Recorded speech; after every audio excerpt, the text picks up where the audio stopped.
বন্ধুরা, এই যে লাল কাপড়টি দেখতে পাচ্ছেন না, এই লাল কাপড়টি হলো একটা শালুক কাপড়। এখন বলবেন যে এই কাপড়টি এখানে কেন? তো এখানে মানে এই কথাটা কেন এখানে, এই কথাটা বলার আগে কয়েকটা প্রশ্ন আপনাদেরকে করি। সেটা হলো, এই যে আমরা অনেকেই শুনি গুণ জাদু করে, কালো জাদু করে, বিভিন্ন ধরনের জাদু তাবিজ কবজ করে, কীরকম করে যেন মানুষের ক্ষতি করার চেষ্টা করে। অনেকে আবার সেটা করে কি মনে করেন যে তার উপর কেউ গুণ জাদু করেছে সেটা কাটানোর চেষ্টা করে। বিভিন্নভাবে আমরা কবিরাজের কাছে যাই এবং কালো জাদুবিদ্যা যেটা সেটা করে অনেকেই করে। এখন আমি তো এই বিষয়টা আসলে বিশ্বাস করি না, ইতিপূর্ব থেকে এই বিষয়টার উপর আমার কোনো বিশ্বাস নেই। এখন আপনারা বিশ্বাস করেন কি না কমেন্টে জানাবেন। তবে বলি, এই যে লাল শালুটা দেখছেন, এখানে কেউ একটা গুণ জাদু করে রেখেছে এবং এই জায়গাটা যে দেখতে পাচ্ছেন, এই যে বটগাছটা কিন্তু অনেক প্রাচীন বটগাছ এবং এতটা প্রাচীন যে এর মানে জন্মের ইতিহাস কেউ বলতে পারে না এলাকার কেউ।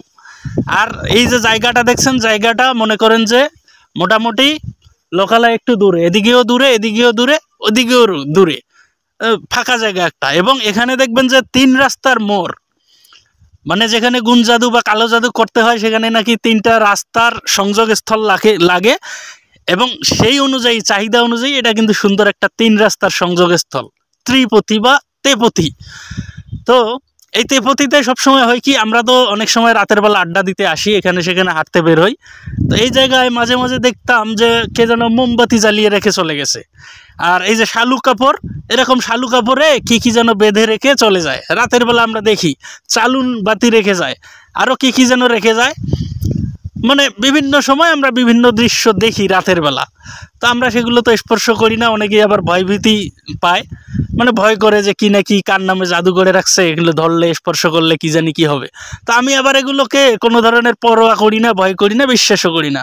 সৃষ্টিকর্তা যার ভাগ্য যে পর্যন্ত লিখেছে তাকে সেখানেই পৌঁছাতে হবে এবং আপনি যে রাস্তা দিয়েই যান না কেন আপনার কিন্তু ওই অবস্থানেই পৌঁছাতে হবে। এই বিশ্বাস অটুট রেখে আমি এগুলোকে গুণ জাদু, কালো জাদু এগুলো কোনো কিছুকেই বিশ্বাস করছি না।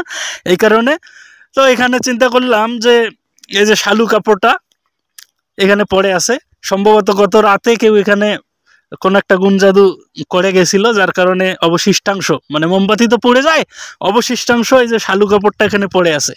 তো বিষয়টা কেমন লাগলো আর কালো জাদুতে আপনারা বিশ্বাস করেন কিনা অবশ্যই কমেন্টে জানাবেন। আল্লাহ হাফেজ।